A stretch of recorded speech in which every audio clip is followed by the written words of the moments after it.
Well, hello everyone, welcome back to the channel. Today, if you watched from a couple videos last year, I made a video of how to take care of a pumpkin seed.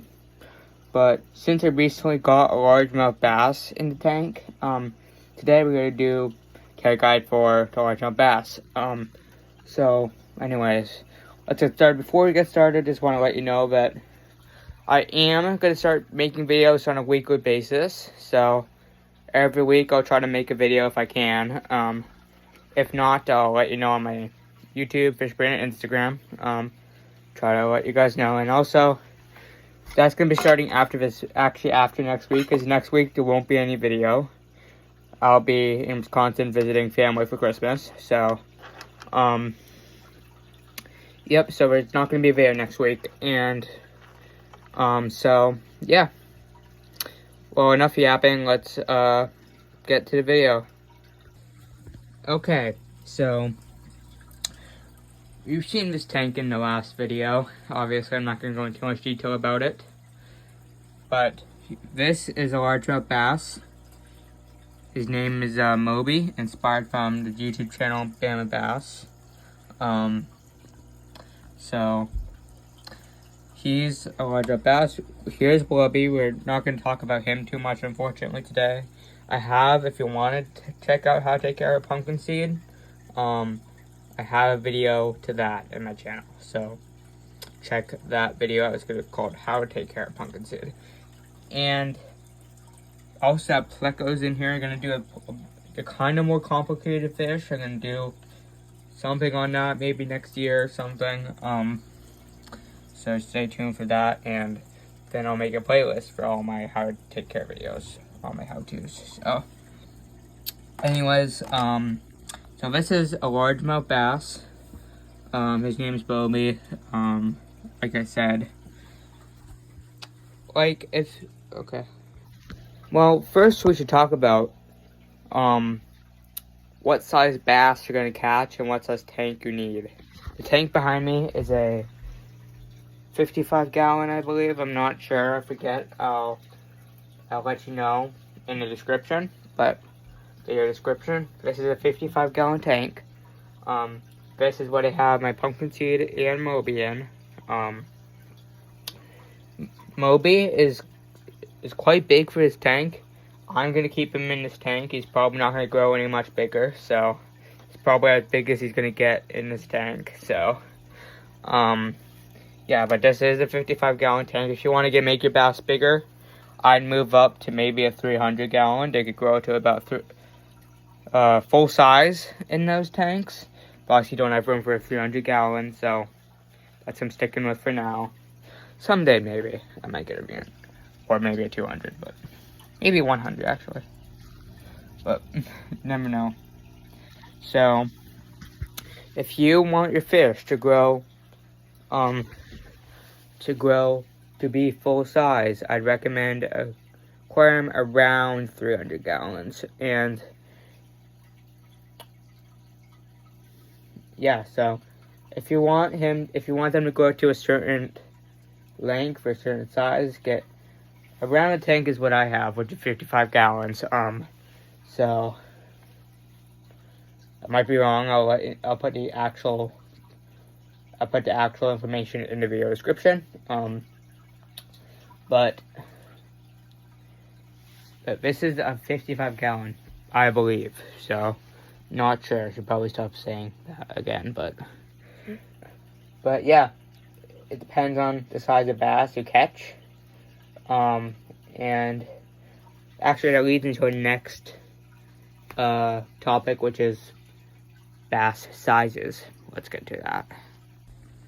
So, the size, it depends. This depends on the size of the fish that you catch.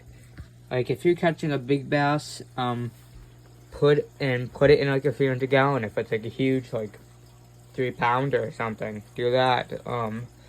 But if you're catching a bass like this guy's probably not even a pound, maybe a pound.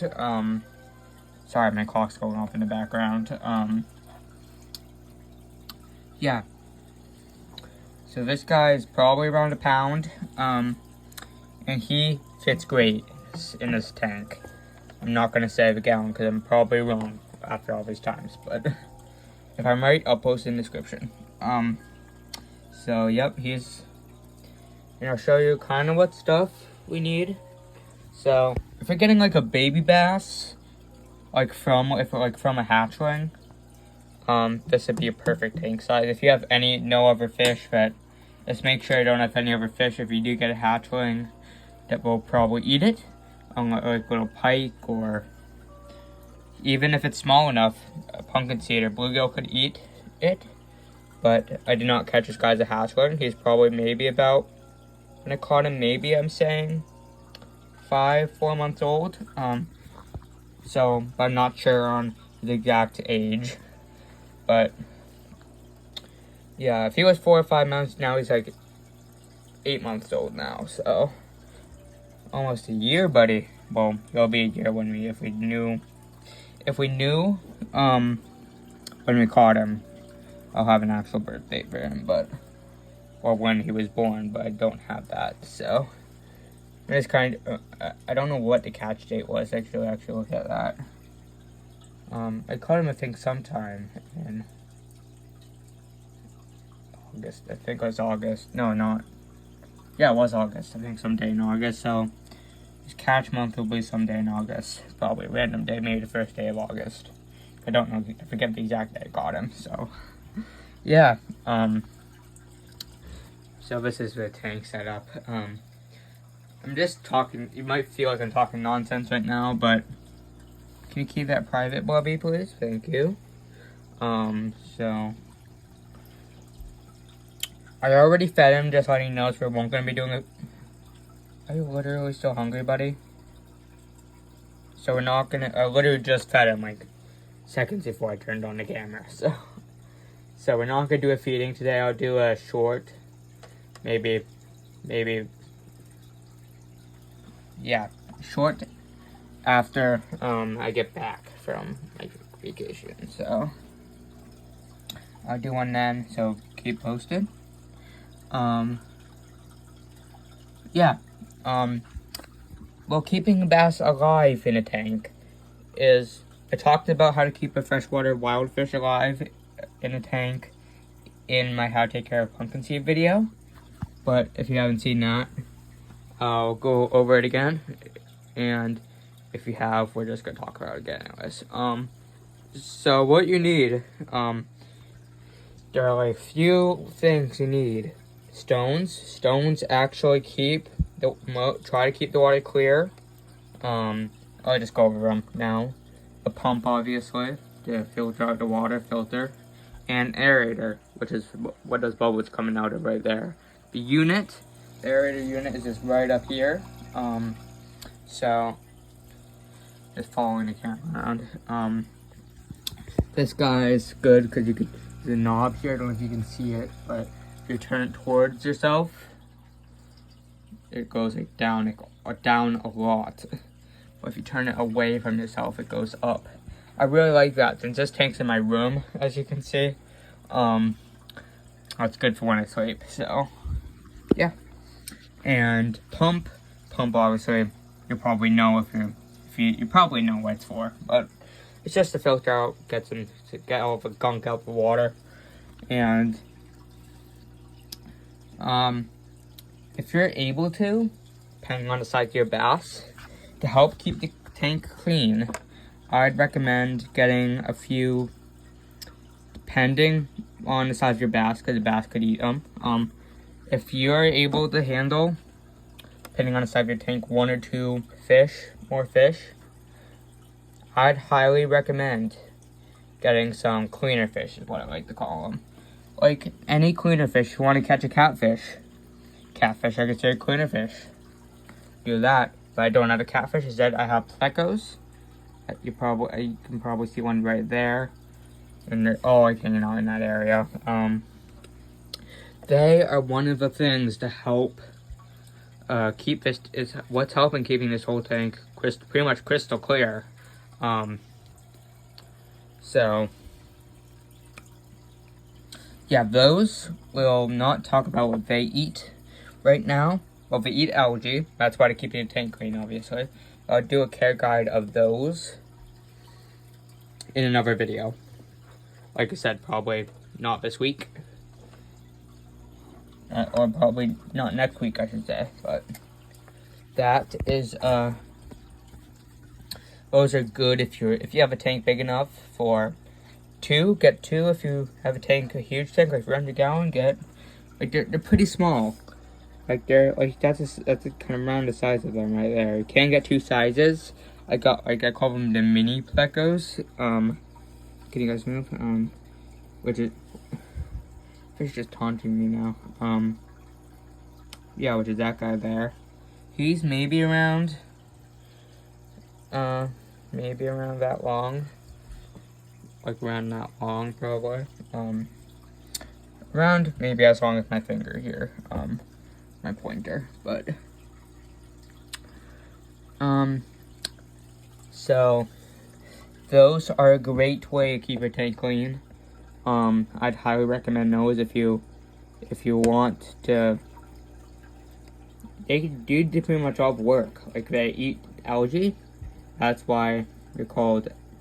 I also like to call them cleaning fish. That's what I said, like cleaning fish, because they eat algae and any other debris, like food that fish haven't eaten, or stuff like that. So those are a great way. Plecos, catfish, any other feeder fish that you could think of. It'll work. The ones that your bass decides your bass will not eat. He hasn't bothered the plecos. Of course, I have 3 of them in his tank, by the way. So, they're all behind there. But those guys help keep the tank clean. That's why this water's like crystal clear, pretty much. While I'm over it, I'm gonna show you what I feed this guy. So let's get into that. So what I feed, my buddy here is, I feed him like lots of different things. I feed him, worms. Like, I just fed him a worm before. He actually had 2 worms before we got rolling on the camera here. I feed him minnows every once in a while. That's like a treat. Minnows, he likes minnows. Shiners, minnows, whatever. He does also eat these pellets. My fish, Pumpkintinium blub blub, come on, also eats those. Okay, so it's what they're natural waterscapes. Game fish variety, high protein fish food for bass, bluegill, and trout. So if you have trout, this will work good too. Yeah, so, and a few tank accessories while we go here. First is this water conditioner. Some of this I haven't mentioned in my last pumpkin seed care video because I did not have this then. This is aquarium water conditioner from Aquatic Experts. It instantly removes chlorine, chloramines, and other like chemicals from water. It works for freshwater and saltwater fish if you have saltwater fish. It removes chlorine and other non-fish safe chemicals that are usually in water. This would be good if you live like in a city. A lot of cities have a bit of chlorine in their water, even though it doesn't affect you, because if you're drinking the water, but it affects fish very much. It can be deadly to them depending on how much is in the tank. So yep. So we want that. I'll show you it real quick if you want to look at that. So, and for when I have minnows, have these Tetra Pond flakes. This is what my minnows eat. Just flakes. They're also good for koi and goldfish, if you have those. Here's what that looks like. So, but also we're not gonna go in. That's pretty much what I feed him. I feed him pellets, worms, and minnows, or shiners. He's been living off of those ever since I got him. Like, even though I got him like maybe 3 months ago, he's been eating. He's healthy. He is doing really good. But yeah, that's what I feed him.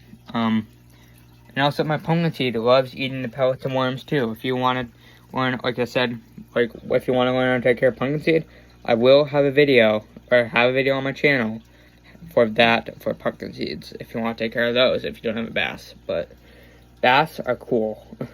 Pumpkin seeds too. Pumpkin seeds are cool too. Like any wild caught fish is cool.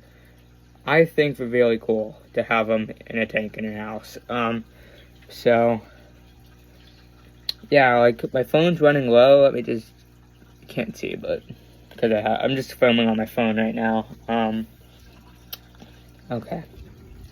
I'm gonna get back to you guys. I'm gonna check my battery, but I'll be back. Okay. I'll do some more information in upcoming videos. That's kind of an introduction. So of how to take care of a pet largemouth bass. That is just an introduction. So I'll do maybe more detailed videos in the future, but that's just a starter guide. So if you liked this video, please, if you enjoyed this video, please like and subscribe. Subscribing really helps me, and share it with other people. And subscribers really help me keep this channel going. Like it counts. Like to have this channel is from you guys. So like if I didn't have any subscribers, I probably won't have this channel. So yeah.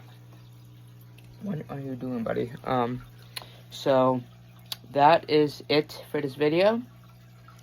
I'll get maybe a more detailed video in a few weeks. Anyways, bye. Please like and subscribe.